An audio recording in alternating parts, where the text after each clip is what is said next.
यूं ही नहीं ताज ताज बन जाता है। शिल्पकारों का हुनर और चुनिंदा संगमरमर ताज को नायाब बनाते हैं। कुछ ऐसे ही चुनिंदा जगहों से बस खास ही चुनकर लाता हूँ। कतरे कतरे को मैं हीरे सा परखता हूँ। यूं ही नहीं मैं रजनी गंधा बन जाता हूँ। ट्रंप भैया, इधर भारत में भी ट्रंप की धमकियों के आधार पर कुछ लोग पीएम मोदी को घेर रहे थे। राहुल गांधी तो नरेंद्र सरेंडर जैसे जुमले उछाल रहे थे। जिस ट्रंप के बयानों के आधार पर राहुल गांधी पीएम मोदी पर हमला कर रहे थे, वही ट्रंप अब यूक्रेन युद्ध पर अपने हाथ खड़े कर रहे हैं कि भाई हमसे ना हो पाएगा, हम ना रुक पाएंगे, ऐसी वाली हालत हो गई। यानी ट्रंप ने एक तरीके का सरेंडर कर दिया है। भारत, रूस और चीन की तिकड़ी से ट्रंप के साथ साथ पाकिस्तान की भी हवा टाइट है। भारत के साथ दोस्ती बढ़ाने के लिए अब चीन ने पाकिस्तान की भी क्लास लगा दी है। इस पूरे उथल पुथल के बारे में आपको बताऊंगा कि कैसे मोदी ने ट्रंप और पाकिस्तान को किनारे किया है। लेकिन पहले जो इतना हंगामा मचा है उसकी एक झलक तो देखिए।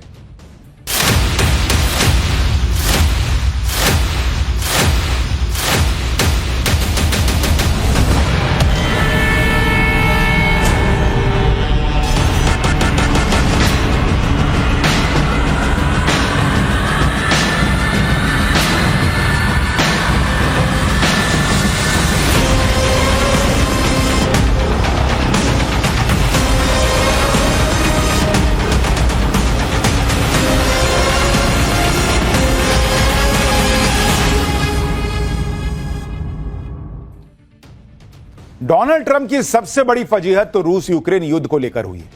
ट्रंप खुद को सीजफायर एक्सपर्ट बता रहे थे कि मतलब कहीं भी जाएंगे, लाओ सीजफायर कराना है, लाओ ना मैं करा देता हूं। दुनिया में कहीं भी युद्ध हो रहा हो, उसे रुकवाने का क्रेडिट तुरंत हड़प लेते थे कि लाओ लाओ इधर लाओ, मैंने रुकवाया होगा। भारत और पाकिस्तान के बीच सीजफायर करवाने की बात तो ट्रंप ने दर्जनों बार कही। यहां कांग्रेस वाले गिनते थे कि देखिए एक और बोलो, एक और। यह अलग बात है कि भारत ने हर बार ट्रंप के दावे को नकारा है। ट्रंप के सीजफायर वाले बयान के आधार पर ही यहां भारत में राहुल गांधी नरेंद्र सरेंडर वाला नैरेटिव बना रहे थे। कहने लगे कि पीएम मोदी ने ट्रंप के सामने सरेंडर कर दिया। लेकिन असली सरेंडर तो अब लग रहा है कि ट्रंप कर रहे हैं।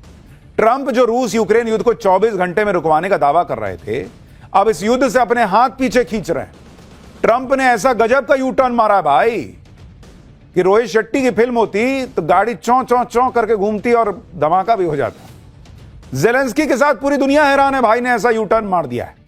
ट्रंप ने रूस यूक्रेन के बीच सीजफायर और शांति वार्ता से खुद को पीछे हटा लिया। ट्रंप अब चाहते हैं कि पुतिन और जेलेंस्की बिना अमेरिकी मध्यस्थता के एक दूसरे से मिलकर बात करें। ट्रंप का मानना है कि युद्ध खत्म करने का अगला स्टेप पुतिन और जेलेंस्की के बीच बैठक है।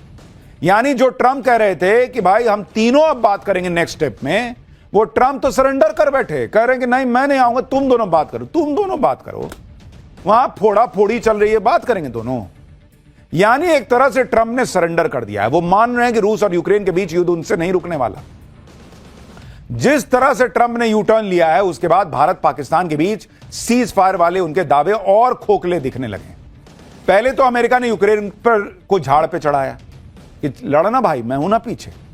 अब कह रहा है कि भाई आपस में देख लो क्या करना, मैं नहीं करवा पा रहा हूं, मुझे देखो क्या लग, तुम लोग आपस में पहले बात करो। अरे वो दोनों आपस में बैठने लायक स्थिति में हैं। बैठ सकते तो बैठ नहीं जाते इतने दिन में। देखिए ये सब इसलिए क्योंकि ट्रंप ने कहा है, क्योंकि जब से ट्रंप ने पुतिन और जेलेंस्की से मुलाकात की, उसके बाद युद्ध रुकने के बजाय युद्ध और तेज हो गया। यूक्रेन ने रूस की ऑयल फैसिलिटी पर हमला किया, जो ड्रुजबा पाइपलाइन से जुड़ी हुई है। यह पाइपलाइन दुनिया की सबसे बड़ी क्रूड ऑयल नेटवर्क से जुड़ी है। यूक्रेन के मिसाइल और ड्रोन हमले से ड्रुजबा पाइपलाइन में भयंकर आग लग गई। इसके जवाब में रूस भी लगातार यूक्रेन पर हमले तेज कर रहा है। उसने कहा अच्छा मैं छोड़ दूंगा। यूक्रेन के मुकाचेवो में रूस ने भीषण हमला कर दिया। रूस ने हंगरी के बॉर्डर से 30 किलोमीटर दूर यूक्रेन पर हमला किया। यूक्रेन और हंगरी का बॉर्डर करीब 137 किलोमीटर लंबा है। रशियन मिसाइल से यूक्रेन के मुकाचेवो में तगड़ी तबाही हुई है। अब ये ट्रंप को दिख गया कि इधर से ये मार रहा है, उधर से वो मार रहा है। मैं दोनों को बुलाऊंगा कि आओ मेरे साथ बैठ के बात करो। ये सुनेंगे तो है नहीं, मेरी और बेइज्जती होगी।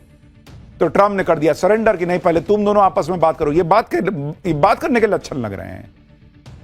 ट्रंप सोच रहे थे कि वो पुतिन और जेलेंस्की से मिलकर रूस यूक्रेन युद्ध रुकवा दें। यहां एक दूसरे पे ये लोग और बड़े बड़े हमले करने लग गए ट्रंप से मिलने के बाद।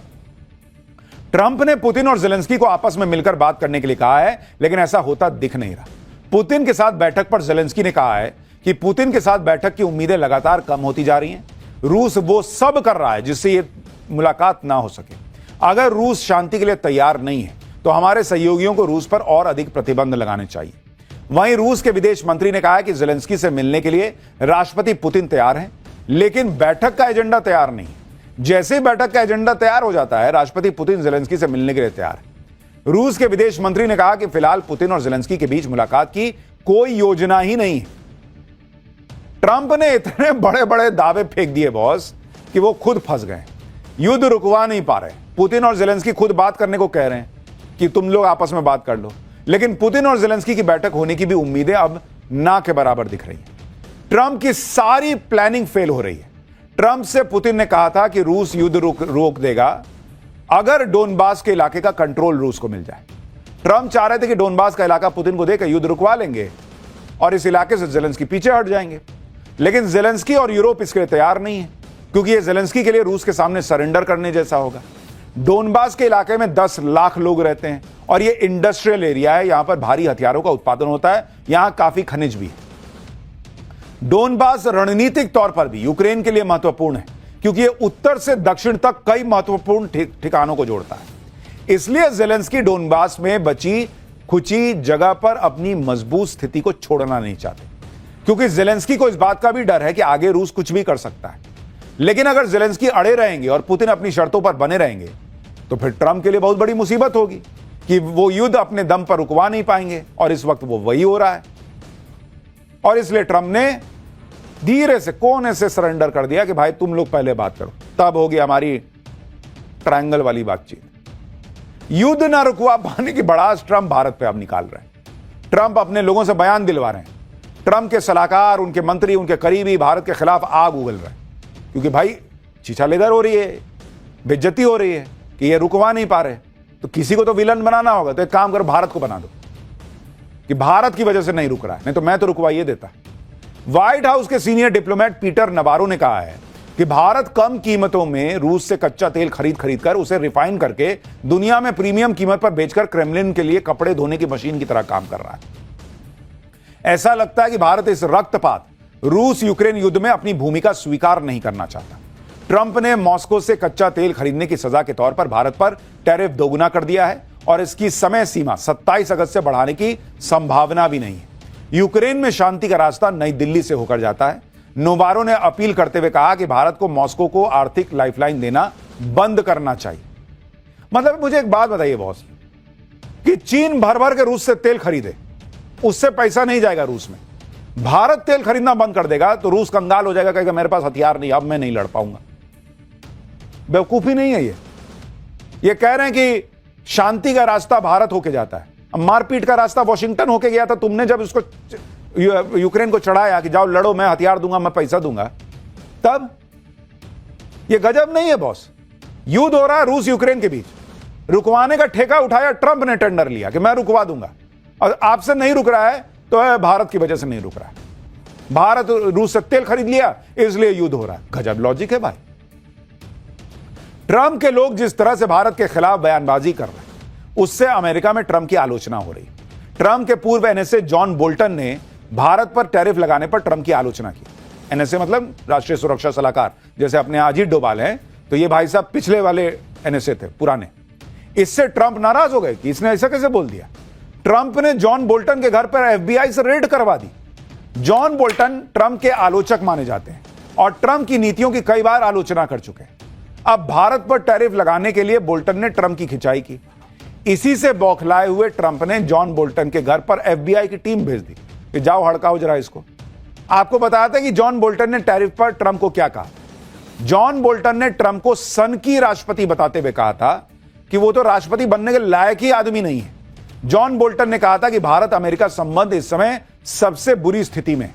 ट्रंप ने रूस और चीन पर कोई प्रतिबंध नहीं लगाया है, सिर्फ भारत को निशाना बनाया जा रहा है। चीन के प्रभाव को कम करने के लिए अमेरिकी सरकारें भारत के साथ संबंध मजबूत करने पर काम करती रही, लेकिन ट्रंप की धमकियां भारत, रूस और चीन को करीब ला रही।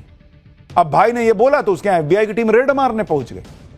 और यह अमेरिका बड़ा बोलने की आजादी का चैंपियन बना घूमता है। ये तो हाल है इन लोगों का।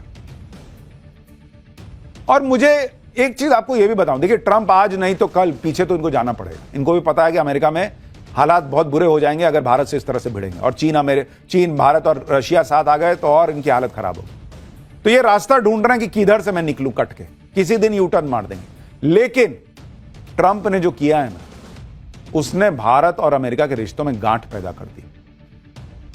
ठीक है, दोस्ती फिर से हो जाए, रिश्ते चलने लगे वाला हिसाब होगा, लेकिन वो पुरानी जो बात थी भारत और अमेरिका की, वो सामने ना दिखे लेकिन अंदर ही अंदर एक गांठ तो रहेगी। ट्रंप भारत को धमकियां दे रहे हैं, भारत का साथ देने वालों पर छापा पड़वा दे रहे हैं, लेकिन उधर ट्रंप ये सब हरकतें करते रह गए, इधर भारत ने रूस के साथ और बड़ी बड़ी डील कर ली। कल ही भारत के विदेश मंत्री एस जयशंकर और रूस के विदेश मंत्री लावरोव के बीच मुलाकात हुई। इसमें क्या तय हुआ पता है आपको? कि भारत और रूस के बीच फार्मा, एग्रीकल्चर, खाद्य, ऊर्जा, आईटी सेक्टर में सहयोग बढ़ाया जाएगा। दोनों देशों के बीच व्यापार को 50% बढ़ाकर $100 अरब तक ले जाने का लक्ष्य है। भारत और रूस अपने व्यापार में विविधताएं लाएंगे और कंपनियों के बीच ज्यादा ज्वाइंट वेंचर करने की जरूरत है। रूस ने भारत के साथ परमाणु ऊर्जा के क्षेत्र में भी सहयोग करने की बात कही। यानी भारत का स्टैंड क्लियर है कि रूस हमसे पूछ के लड़ने नहीं गया था, यूक्रेन हमसे पूछ के लड़ने नहीं गया था। रूस से हमारी पुरानी दोस्ती है। यूरोप का मन करेगा तो वो रूस से जो है वो गैस ले सकता है, भारत नहीं खरीदेगा तो रूस यूक्रेन युद्ध रुक जाएगा। उल्टा यहां भारत और करेगा और व्यापार करेंगे। बताओ क्या करोगे? जब से ट्रंप ने भारत पर 50% टैरिफ लगाया, जिसके बाद रूस और चीन ने खुलकर भारत का साथ दिया, ट्रंप भारत पर प्रेशर बनाने की और कोशिश कर रहा है, भारत की इकोनॉमी और बिजनेस को प्रभावित करने की कोशिश कर रहा है। लेकिन ट्रंप को ही उल्टे झटके लग रहे हैं, क्योंकि पीएम मोदी ने अलग ही खेल कर दिया है। आप देखिए कि चीन कह रहा है कि भारत के लिए चीन के बाजार खुले हैं, रूस कह रहा है कि भारत के लिए रूस के बाजार खुले हैं। भारत और चीन फिलहाल दुनिया के दो सबसे बड़े बाजार हैं और रूस दुनिया की बड़ी ताकत है। ये तीनों देश अगर सेम पेज पर आ गए तो ये तिकड़ी दुनिया की बड़ी ताकत बन सकती है। आप ये भी देखिए कि ट्रंप ने भारत पर प्रेशर बनाने के लिए पाकिस्तान को पुचकारना शुरू किया। असीम मुनीर को व्हाइट हाउस बुलाया, पाकिस्तान को ऐसा ट्रीटमेंट दिया जो खुद पाकिस्तान ने नहीं सोचा होगा। लेकिन पाकिस्तान और अमेरिका की नजदीकियों से चीन परेशान हुआ, क्योंकि पाकिस्तान अगर चल रहा है तो चीन के दम पे चल रहा है। आज ही चीन के विदेश मंत्री ने पाकिस्तान में सेना प्रमुख असीम मुनीर से मुलाकात की। सबके सामने तो चीन ने पाकिस्तान के साथ संबंध मजबूत करने की बात कही, लेकिन कहा जा रहा है कि बंद कमरे में चीनी विदेश मंत्री ने असीम मुनीर की क्लास लगाई। चीन के विदेश मंत्री ने अमेरिका के साथ नजदीकियों पर असीम मुनीर को आईना दिखाया कि पाकिस्तान तो चीन के भरोसे चल रहा है, भीख तुमको हम दे रहे हैं, 2.5 लाख करोड़ का कर्जा दिया है, सीपेक में 5 लाख करोड़ खर्चा कर रहे हैं। पाकिस्तान में सबसे ज्यादा चीन का इन्वेस्टमेंट है, पाकिस्तान को हथियार चीन दे रहा है। तो चीन ने पूछा या तो उधर सटो या इधर सटो। तो अगर चीन के विदेश मंत्री पाकिस्तान गए हैं तो यह भारत के लिए अच्छी ही बात है कि थोड़ा उसको टाइट करो, ज्यादा उधर सटने का प्रयास कर रहा है अमेरिका में। ट्रंप ने थोड़ा पुचकार क्या दिया, असीम मुनीर तो चीन को भूल गया था एक तरीके से। आज चीन के विदेश मंत्री मुनीर को कायदे से समझाए कि बहुत उछलने की जरूरत नहीं है और अगर अमेरिका के दम पर ज्यादा उछल रहे हो तो चीन भी भारत के साथ अपने संबंध सुधार रहा है। यानी पाकिस्तान अपने डबल गेम में फंसा हुआ है। लेकिन यह सब जो हो रहा है वो भारत के लिए जो जियोपॉलिटिक्स में, उसमें भारत, चीन और रशिया को लेकर जो परिस्थितियां हैं वो बेहतर बनाता हुआ दिख रहा है। पाठशाला में अगली क्लास, सड़क पर घूमते आवारा कुत्तों पर सुप्रीम कोर्ट का फाइनल फैसला क्या आया? खूंखार काटते कुत्तों पर क्या कहा कोर्ट ने? सड़क पर तो नहीं दिखेंगे काटने वाले कुत्ते, लेकिन सोसाइटीज में कुत्ते काटने की घटनाएं रुक नहीं रही, वो कैसे रुकेंगी? अब इसका चैप्टर देखिए। सुप्रीम कोर्ट पर पूरे देश की निगाहें टिकी हुई, क्योंकि 11 अगस्त को सुप्रीम कोर्ट में 2 जजों की बेंच ने दिल्ली एनसीआर को आवारा कुत्तों से मुक्त करने का आदेश दिया। इस आदेश पर पूरे देश में हंगामा मच गया। एक तरफ वो लोग खड़े नजर आए जो सड़कों पर ही नहीं बल्कि अपनी सोसाइटीज में भी आवारा कुत्तों के हमलों का शिकार हुए हैं। दूसरी तरफ डॉग लवर्स ने फैसले के खिलाफ देश भर में जबरदस्त प्रदर्शन शुरू किया। लेकिन आज सुप्रीम कोर्ट ने अपने पुराने आदेश को खारिज नहीं किया, बल्कि मॉडिफाई करते हुए ऐसी लाइन खींच दी जिससे डॉग लवर्स और आवारा कुत्तों के आतंक से पीड़ित दोनों पक्ष अपनी अपनी जीत मानने लगे से। सुप्रीम कोर्ट में आज 3 जजों की बेंच ने पुराने आदेश में कुछ बदलाव करते हुए कहा कि सभी आवारा कुत्तों को शेल्टर हाउस में नहीं रखा जाएगा। स्टेरलाइज करने और वैक्सीनेशन के बाद उन्हें उसी जगह छोड़ा जाएगा जहां से उठाया गया होगा। हालांकि सुप्रीम कोर्ट ने यह भी साफ कर दिया कि हिंसक और रेबीज से पीड़ित आवारा कुत्तों को शेल्टर हाउस में ही रखा जाएगा, उनको वापस नहीं छोड़ा जाएगा। और सुप्रीम कोर्ट ने आवारा कुत्तों को सार्वजनिक जगहों पर भोजन देने पर भी रोक लगा दी है। सुप्रीम कोर्ट ने यह भी साफ कर दिया है कि कोई इस आदेश के बीच आया तो उस पर एक्शन होगा। और सुप्रीम कोर्ट का पिछला आदेश तो सिर्फ दिल्ली एनसीआर के लिए था। आज वाला सुप्रीम कोर्ट ने अपना आदेश दायरा बढ़ाते हुए पूरे देश पर लागू कर दिया। सुप्रीम कोर्ट ने अपने आदेश में डॉग लवर्स और आवारा कुत्तों के आतंक से पीड़ित लोगों के लिए क्या क्या कहा है, और सुप्रीम कोर्ट के इस आदेश पर दोनों पक्ष क्यों कह रहे हैं कि हम जीत गए। आवारा कुत्तों को लेकर अब सड़क पर क्या होगा, सोसाइटी में जो कुत्ते काट रहे हैं उनका क्या होगा, सब बताऊंगा, लेकिन पहले एक झलक देखिए।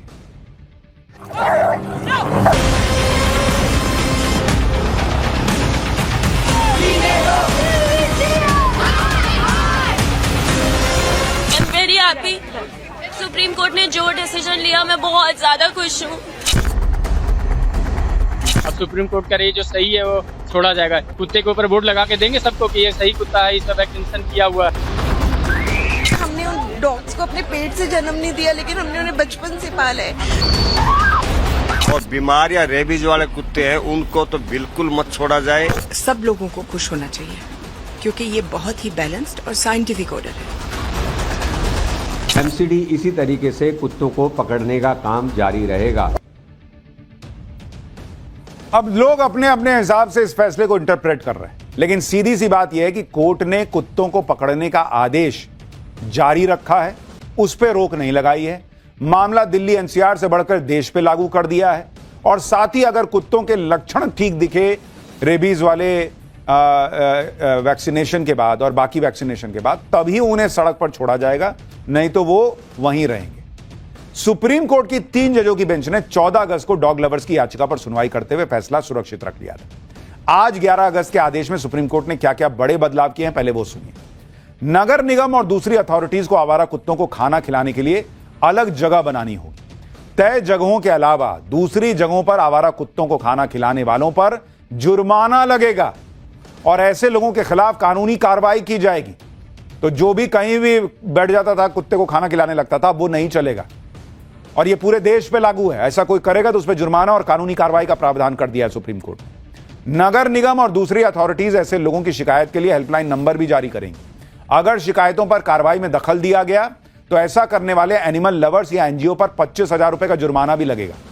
क्योंकि कई बार लोग आ जाते हैं कि ऐसा कैसे कीजिएगा, नहीं कीजिएगा, एकदम हंगामा होने लगता है। सुप्रीम कोर्ट ने कहा कि अगर ये सब कीजिएगा तो और फाइन लगा दूंगा। सुनिए सुप्रीम कोर्ट के इस आदेश पर याचिकाकर्ता और वकील ननीता शर्मा ने क्या कहा है। उन्होंने ये कहा है कि आप इन डॉग्स को स्टरलाइज करके वापस उनको उसी जगह पे छोड़ेंगे जहां से आपने उनको पिकअप किया। So it's a big no to relocation. Relocate नहीं कर सकते आप डॉग्स को। Yes, there are certain dogs which may if the MCD thinks or the authorities think that they are very aggressive or rabid dogs, they have also to be looked after for the